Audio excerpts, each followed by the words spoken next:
नमस्कार, स्वागत है आप सभी का डीएलएड क्लासेस पे। आज हम लोग पढ़ने वाले हैं डीएलएड सेकंड सेमेस्टर के 2015 से 22 तक जितने लघु उत्तरीय प्रश्न हैं वो सारे क्वेश्चन करने जा रहे हैं। इसमें वर्तमान भारतीय समाज और प्रारंभिक शिक्षा, इसके सारे प्रश्न हैं। पहला क्वेश्चन यहाँ से देखिए। पहला है कि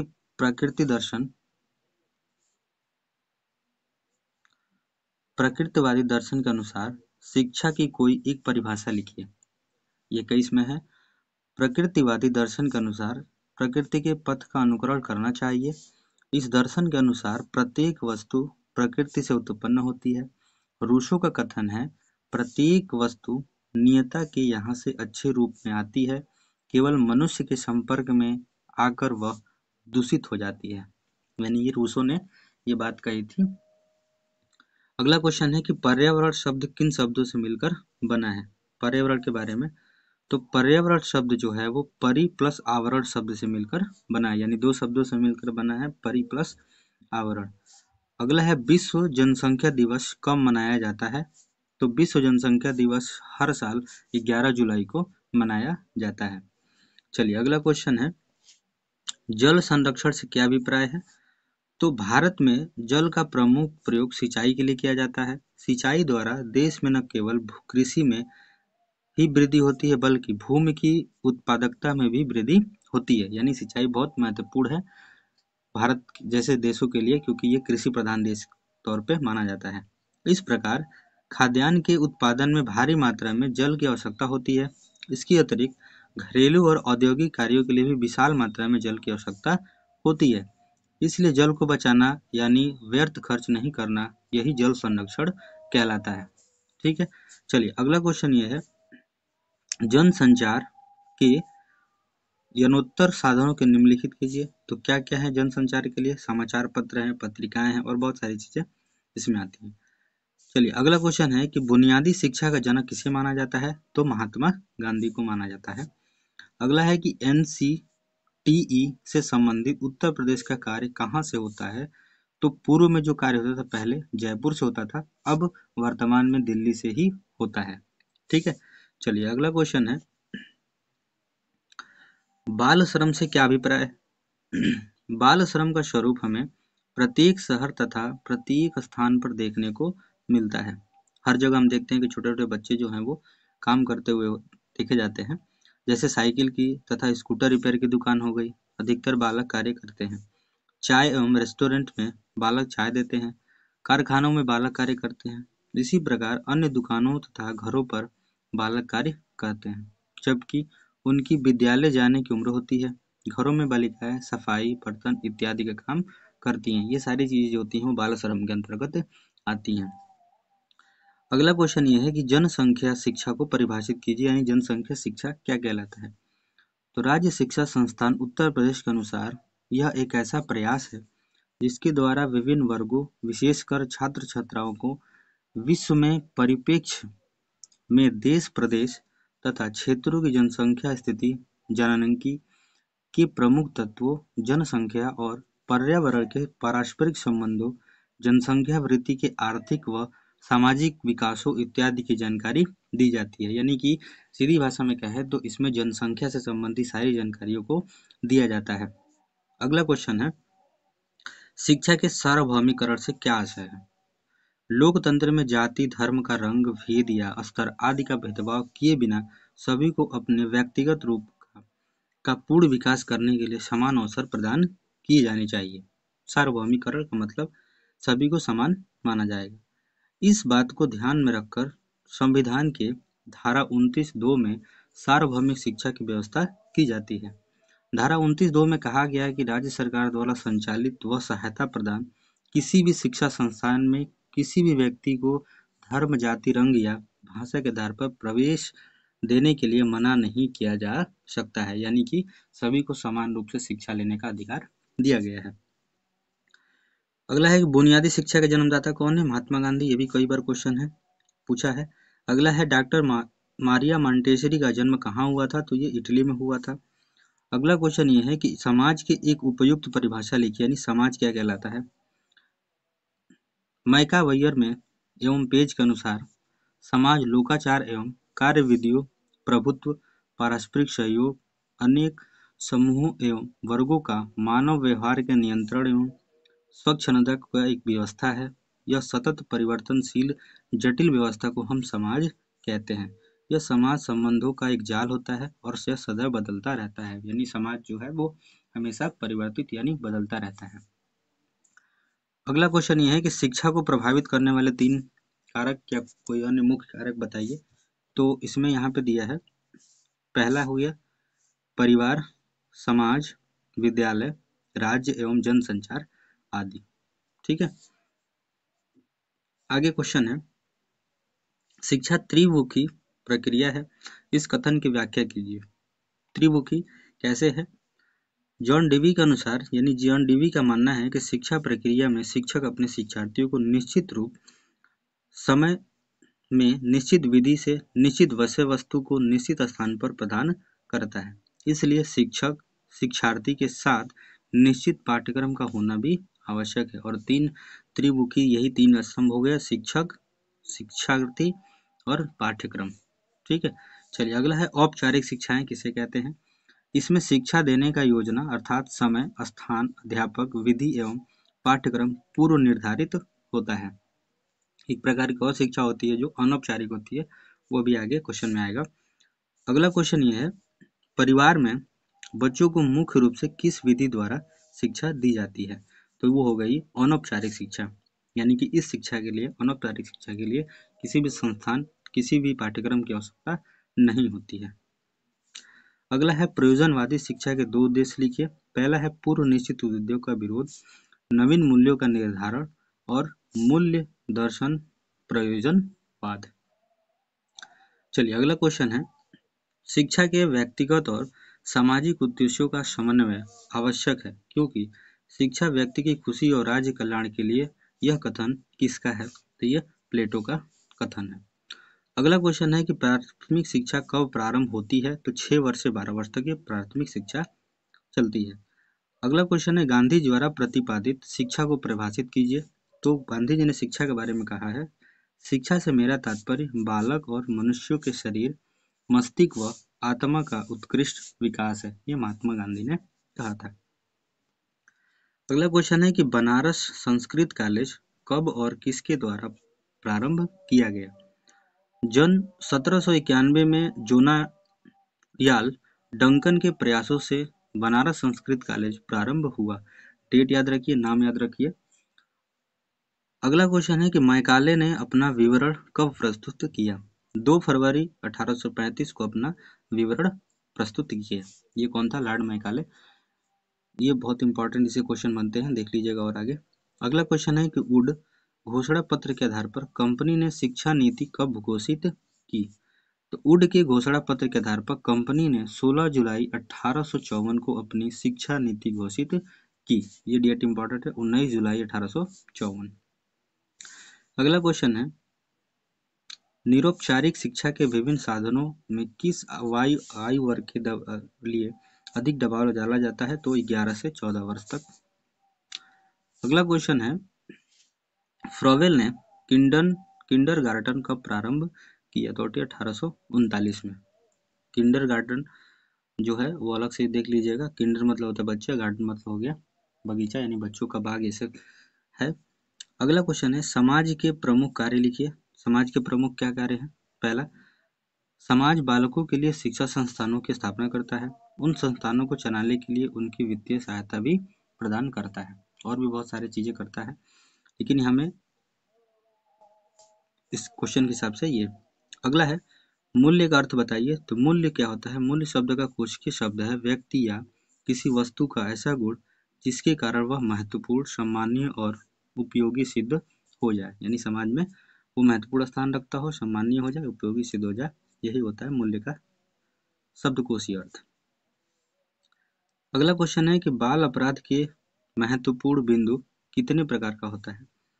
यानी कि बाल अपराध कैसे शुरू होता है, क्यों होता है, उसके मुख्य बिंदु क्या है। पहला है गरीबी, दूसरा भुखमरी, तीसरा अशिक्षा, उचित वातावरण का न मिलना और जागरूकता आदि। ये सारी चीजें जो है बाल अपराध को बढ़ाती हैं। अगला क्वेश्चन है कि कोलकाता मदरसा किस सन में खोला गया। तो सन 1781 में प्रथम भारत के जो थे प्रथम गवर्नर जनरल वारेन हेस्टिंग द्वारा कोलकाता में मदरसा खोला गया। ठीक है, चलिए अगला क्वेश्चन है, पाठशाला को बाग, शिशु को पौधा और शिक्षा को माली कहने वाले विचारक का नाम लिखिए। कौन थे? तो वो फ्रोबेल थे। अगला क्वेश्चन है कि प्रयोजनवाद किसमें आस्था नहीं रखता है? तो प्रयोजनवाद ईश्वरीय सत्ता में आस्था नहीं रखता है। अगला है, शिक्षण विधि के जनक कौन है? तो कौन है? सुकरात। अगला है, प्रकृतिवाद में दूसरे किस नाम से जाना जाता है? तो प्रकृतिवाद को भौतिकवाद के नाम से भी जाना जाता है। अगला क्वेश्चन है, पर्यावरण प्रदूषण का अर्थ बताइए। वह प्रक्रिया जिसके कारण हमारा भोजन, हवा तथा जल गंदा या दूषित हो जाए तथा हमारे स्वास्थ्य के लिए खतरा पैदा हो, वातावरणीय या पर्यावरणीय प्रदूषण कहलाता है।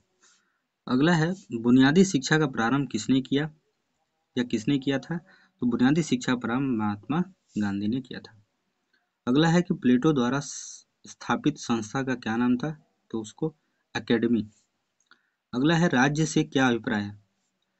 आई.एल. कैंडिल के अनुसार राज्य की परिभाषा एक सुसंगठित राजनीतिक समुदाय के रूप में दी जा सकती है जिसके साथ सरकार होती है तथा जिसे लोगों द्वारा मान्यता प्राप्त होती है। चलिए अगला क्वेश्चन है, विद्यालय समाज का लघु रूप है, स्पष्ट कीजिए। विद्यालय समाज का लघु रूप है कि वह नए सामाजिक मूल्यों का विकास करता है। अगला है, स्त्री शिक्षा के विषय में प्लेटो का क्या मत था? स्त्री शिक्षा के विषय में प्लेटो का मत था कि स्त्री और पुरुषों के बीच शिक्षा का भेदभाव न हो और दोनों को शिक्षा में एक ही समानता प्रदान होना चाहिए, यानी दोनों को वो समान मानते थे। अगला जनसंख्या शिक्षा क्या है? वही है, जनसंख्या शिक्षा एक शैक्षिक कार्यक्रम है जिसमें परिवार, समाज, राष्ट्र एवं विश्व की जनसंख्या की स्थिति का अध्ययन किया जाता है, यानी इसमें जनसंख्या से संबंधित सारी चीजों का अध्ययन किया जाता है। अगला क्वेश्चन है कि भूमंडलीय को परिभाषित कीजिए। भूमंडलीय वह प्रक्रिया है जिसके द्वारा वस्तुओं, सेवाओं और सूचनाओं का जो राष्ट्रीय सेवाओं का आर पार स्वतंत्र रूप से संचरण करना, जैसे वस्तुओं, सेवाओं, व्यक्ति और सूचनाओं का वर्णन करना। अगला है जनसंचार, यानी जनसंचार के प्रमुख साधन क्या क्या हैं? तो समाचार पत्र है, पत्रिकाएं हैं, रेडियो, टेलीविजन, इंटरनेट, सिनेमा के सभी जनसंचार के प्रमुख साधन है, यानी इन सब के माध्यम से लोगों तक सूचनाओं को बताया जाता है। अगला है, स्वामी विवेकानंद के बचपन का क्या नाम था? तो स्वामी विवेकानंद का जन्म कोलकाता में सन 1863 में हुआ था। इनके वास्तविक नाम नरेंद्र दत्त था, है ना? क्या नाम था? नरेंद्र दत्त। अगला क्वेश्चन है, टैगोर ने शांति निकेतन विद्यालय की स्थापना कब और कहाँ की? तो टैगोर ने सन 1990 में बोलपुर में शांति निकेतन की स्थापना की थी। सन याद रखिएगा, सन क्या है? 1990, और ये बोलपुर में। ठीक है, अगला क्वेश्चन है, जनसंख्या के शिक्षा के मुख्य लक्ष्य बताइए। क्यों, मतलब ऐसा क्यों किया जाता है, जनसंख्या शिक्षा लोगों को क्यों दी जाती है? इसका लक्ष्य पहला है आर्थिक प्रगति एवं स्वास्थ्य शिक्षा, आवास, आहार एवं जीवन की अन्य आवश्यकताओं के उच्च स्तर को उपलब्धि सहित जीवन की वर्तमान तथा भावी गुणवत्ता के लिए जनसंख्या की विशेषताओं के महत्व की अनुभूति करना। दूसरा होता है कि छोटे परिवारों को, जिसमें परिवार के प्रत्येक सदस्य को उच्च जीवन स्तर प्राप्त करने की अधिक संभावना रहती है, प्रशंसात्मक दृष्टि से देखना। ठीक है, चलिए अगला क्वेश्चन है, मल्टीमीडिया क्या है? आज के समय में मल्टीमीडिया वास्तव में सूचनाओं के आदान प्रदान को बेहतर बनाने के लिए आधुनिकतम तकनीकी के प्रयोग का सूचक है एवं इसमें digital video, graphics, audio, 3D animation, internet connect, interactive कार्यक्रम आदि विधाओं का प्रयोग भी समाहित रहता है। स्पष्ट है कि मल्टीमीडिया वस्तुतः विभिन्न प्रकार के माध्यमों, श्रव्य, दृश्य, पाठन और चित्रिक आदि का एक उपयोगी संयोजन है। शिक्षण अधिगम प्रक्रिया को अधिक प्रभावी बनाने में मल्टीमीडिया अत्यंत सफल सिद्ध हुआ है। अगला क्वेश्चन है कि आदर्शवाद के प्रमुख प्रवर्तक के नाम लिखिए। तो इसमें सुकरात, प्लेटो, डेकार्ट, स्पिनोजा और हीगल हैं। ठीक है, चलिए अगला क्वेश्चन है, दूरस्थ शिक्षा की कोई दो विशेषताएं लिखिए। यह पद्धति आमने सामने बैठकर अध्ययन करने में सर्वथा भिन्न है। सबसे पहले तो दूरस्थ शिक्षा क्या होती है कि जिसमें लोग जो दूर इलाकों में जो शिक्षक के पास बैठकर नहीं, अलग बैठकर टेलीविजन या रेडियो किसी और माध्यम से शिक्षा जो ली जाती है उसी को दूरस्थ शिक्षा कहते हैं। दूसरा है कि इस पद्धति में स्व अध्ययन सेल्फ स्टडी पर अधिक बल दिया जाता है। तीसरा है कि दूरस्थ शिक्षा के अंतर्गत विद्यार्थी एवं शिक्षा के मध्य संबंध स्थापित करने के लिए radio, Doordarshan, VCR, CD player आदि का प्रयोग किया जाता है। अगला आ गया अनौपचारिक शिक्षा। दूसरा था औपचारिक या अनौपचारिक है। अनौपचारिक शिक्षा जीवन से संबंधित है। ये अनुभव और जिन्हें हम बिना किसी व्यवस्थित प्रयास, संस्था या तथा साधन के स्वाभाविक स्थिति से प्राप्त करते हैं। इस प्रकार की शिक्षा प्रत्यक्ष रूप से जीवन से संबंधित होती है। यह शिक्षा स्वाभाविक रूप में होती है। इसकी न तो कोई निश्चित योजना होती है और न ही कोई निश्चित नियमावली। यह बालक के आचरण का रूपांतरण करते हैं। प्रत्येक रूपांतरण की प्रक्रिया अज्ञात, अप्रत्यक्ष और अनौपचारिक होती है। यानी कि इस शिक्षा में किसी भी संस्थान द्वारा, किसी भी निश्चित पाठ्यक्रम द्वारा हम लोग शिक्षा प्राप्त नहीं करते हैं। इसमें अपने अनुभवों, अपने समाज से प्राप्त करते हैं। जनसंख्या शिक्षा की एक परिभाषा। जनसंख्या दो शब्दों से मिलकर बनी है। जनसंख्या शिक्षा या जनसंख्या और पहला दूसरा है शिक्षा, अर्थात जिस शिक्षा में जनसंख्या का ज्ञान निहित होता है उसे जनसंख्या शिक्षा कहते हैं। जनसंख्या शिक्षा को समझने के लिए इसकी परिभाषा को समझना आवश्यक है। जो पहले दो तरह की शिक्षा है। पहला है राज्य शिक्षा संस्थान उत्तर प्रदेश के अनुसार यह एक ऐसा प्रयास है जिसके द्वारा विभिन्न वर्ग, विशेषकर छात्र छात्राओं को विश्व के परिप्रेक्ष्य में देश, प्रदेश तथा क्षेत्र की जनसंख्या स्थिति, जननांगी के प्रमुख तत्वों, जनसंख्या और पर्यावरण के पारस्परिक संबंधों, जनसंख्या वृद्धि के आर्थिक व सामाजिक विकासों इत्यादि की जानकारी दी जा सकती है या दी जाती है। अगला है यूनेस्को द्वारा जनसंख्या शिक्षा को संख्यात्मक पहलू के रूप में या अधिक महत्वपूर्ण संस्थाओं के निबंध के रूप में ही नहीं जानना चाहिए। इसे जनसंख्या के गुणात्मक पक्ष और मानव स्रोत विकास के संबंध में जानना चाहिए। ठीक है, चलिए अगला क्वेश्चन है। फ्रॉवेल द्वारा शिक्षण विधि का प्रतिपादन किया गया तो वो था किंडरगार्टन। अगला है टैगोर को किस धारणा में विश्वास था? तो टैगोर को सत्य, शिवम, अद्वैत्व की धारणा में विश्वास था। उन्होंने ईश्वर में सर्वोच्च मानव सुप्रीम मैन माना। वे अद्वैतवादी थे। अगला क्वेश्चन है फ्रोवेल की किन्हीं दो प्रमुख रचनाओं के नाम लिखिए। जरूर याद रखिएगा, एजुकेशन ऑफ मैन एक हो गया और दूसरा रचना जो है वो mother and the play songs. ये दोनों इम्पोर्टेंट है रचनाएं इनकी, फ्रोवेल की, एजुकेशन ऑफ मैन और है मदर एंड प्ले सॉन्ग। अगला क्वेश्चन है कि पर्यावरण संरक्षण अधिनियम कब लागू किया गया था? तो 1986 में किया गया था। अगला है भूमंडलीय ताप वृद्धि किसे कहते हैं? सामान्यतः भूमंडलीय ताप वृद्धि का आशय पृथ्वी के ताप में क्रमशः आने वाली वृद्धि से है। ठीक है, अगला क्वेश्चन है कि बालिका शिक्षा की दो प्रमुख समस्याएं लिखिए। पहला समस्या है कि शैक्षिक अवसरों की समानता की समस्या। दूसरा है कन्याओं की शिक्षा के प्रति उचित दृष्टिकोण का अभाव भी है। इसीलिए अगला क्वेश्चन है किन्हीं चार मानवीय मूल्यों का उल्लेख कीजिए। सच्चाई, सत्यनिष्ठा, उत्तरदायित्व की भावना और दया भाव, ये चार मानवीय मूल्य हैं।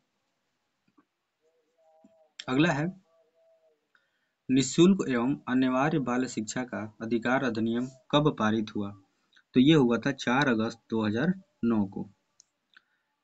राष्ट्रीय जनसंख्या नीति का प्रमुख उद्देश्य क्या था? जनसंख्या नीति से अभिप्राय आर्थिक, सामाजिक, जननांगी, राजनीतिक आधार पर प्राप्त करने वाले लक्ष्यों की प्राप्ति के लिए कार्यक्रम बनाए गए, उनका मापन करना था। जल प्रदूषण दूर करने के दो उपाय, बहुत सारे उपाय इसमें हो सकते हैं, अपने मन से भी लिख सकते हैं। पहला है शहर तथा गांवों की नलियां में बहने वाले हानिकारक गंदे पदार्थों को नदियों में नहीं छोड़ना चाहिए। नदियों के समीप गंदे बर्तन और मरीजों के कपड़े नहीं धोने चाहिए। तीसरा है कि नदियों में मृत पशुओं को बहाने पर रोक लगा देना चाहिए। चौथा है कि नदी तथा तालाबों में पशुओं को नहलाने और वाहनों को धोने का प्रतिबंध लगाना चाहिए। ठीक है, चलिए अगला है बौद्धकालीन शिक्षा का मुख्य उद्देश्य क्या था। बौद्धकालीन शिक्षा का मुख्य उद्देश्य मोक्ष था।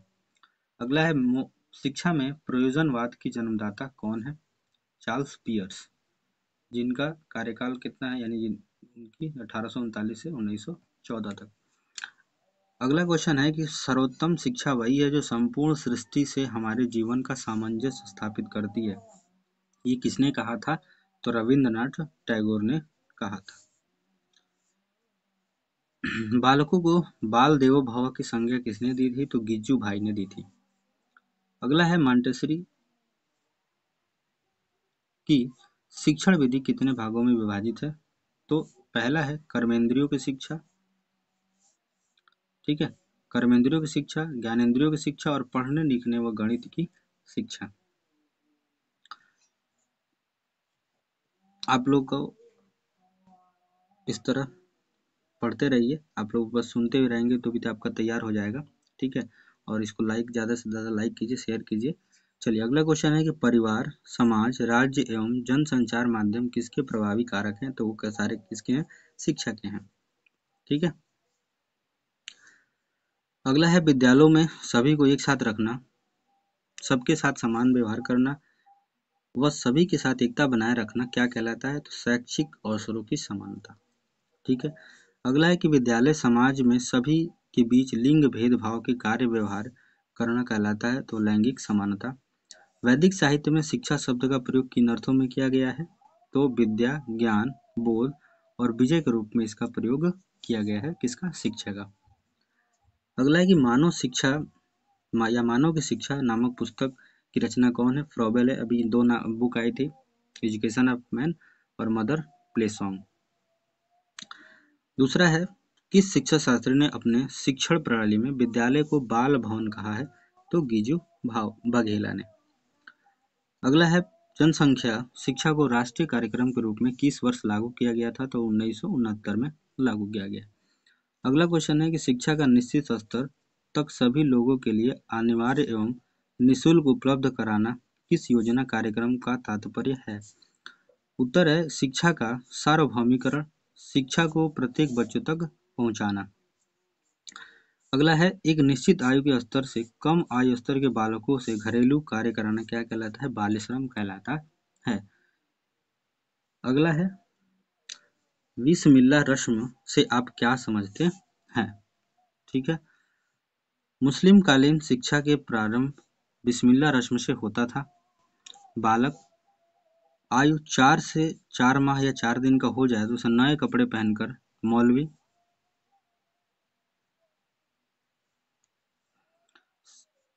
मौलवी साहब के पास ले जाया जाता था, जहां बालक को मौलवी साहब के द्वारा उच्चारित कुरान की कुछ आयतों का उच्चारण करना होता था। यदि बालक उन आयतों को नहीं दोहरा पाता था तब बिस्मिल्लाह शब्द कहना ही पर्याप्त समझा जाता था। अगला है निषेधात्मक शिक्षा क्या है, तो रूसो ने एक ऐसी विचारधारा को जन्म दिया जिसे निषेधात्मक शिक्षा कहा जाता है। रूसो कहता है कि बालक में केवल एक आदत डालो और वह यह कि वह कोई भी आदत न डाले। रूसो परंपरागत पाठ्यक्रम का विरोधी था। अगला क्वेश्चन है कि विद्यालय प्रकृति की गोद में स्वतंत्र एवं खुले वातावरण में हो, यह किसने विचार दिया, तो ये रूसो ने दिया था। अगला क्वेश्चन है कि छात्रों को गतिविधि या उदाहरण के माध्यम से पाठ पढ़ाते समय ही व्याकरण शिक्षण सहजता से पढ़ाने की वकालत किसने की थी, तो जॉन डेवी ने। अगला क्वेश्चन है कि सच्ची शिक्षा वही है जो छात्रों में व्यक्तित्व का विकास करे, उनमें आत्मज्ञान, नागरिक दायित्व, जनतंत्र में आस्था, अहिंसा, एकता व भाईचारा जैसी भावनाओं को उत्पन्न करती है। यह सोच विचार किसका है, तो ये था महात्मा गांधी का। अगला है भारतीय राष्ट्रीय कांग्रेस के दो प्रमुख आंदोलनों के नाम बताइए। पहला हो गया असहयोग आंदोलन, दूसरा हो गया भारत छोड़ो आंदोलन। अगला है कि पर्यावरण संरक्षण के दो उपाय लिखिए, तो वृक्षारोपण ज्यादा करना चाहिए, शुद्ध वायु हेतु पानी के निकास हेतु नालियों की व्यवस्था करनी चाहिए। अगला है किन्हीं 4 नैतिक मूल्यों के नाम लिखिए। पहला है सहयोग, अच्छा आचरण करना, करुणा, शिष्टाचार, समय का सदुपयोग, साथी भावना, दूसरों का ध्यान रखना, अनुशासन, स्वच्छता, ये सारे क्या है नैतिक मूल्य हैं। अगला है शिक्षा एक त्रिमुखी प्रक्रिया किस प्रकार है। शिक्षक, छात्र और पाठ्यक्रम, यानी 3 चीज होते हैं, शिक्षक, छात्र, पाठ्यक्रम, ये तीनों को शिक्षा त्रिमुखी प्रक्रिया कहलाती है। दूरस्थ शिक्षा क्या है। दूरस्थ शिक्षा वह शिक्षा जिसमें घर बैठे प्राप्त कर सकते हैं, यानी इसमें शिक्षक के पास बैठ जाने की जरूरत नहीं होती है। अगला क्वेश्चन है कि शिक्षा का निस्यंदन सिद्धांत किसने दिया था। तो लॉर्ड मैकाले ने दिया था। प्लेटो की कोई एक प्रमुख रचना का नाम लिखिए। तो रिपब्लिक। फ्रॉबेल की रचना का नाम था एजुकेशन ऑफ मैन, और प्लेटो की है रिपब्लिक। कस्तूरबा गांधी बालिका विद्यालय की स्थापना के 2 उद्देश्य लिखिए, क्यों स्थापित किया गया। तो पहला है पिछड़े वर्ग की बालिकाओं की शिक्षा के लिए, दूसरा था सुरक्षित माहौल की स्थापना के लिए। अगला क्वेश्चन है कि भारत में अध्यापक शिक्षा के मानक कौन सी संस्था तय करती है। तो राष्ट्रीय अध्यापक शिक्षा परिषद NCTE।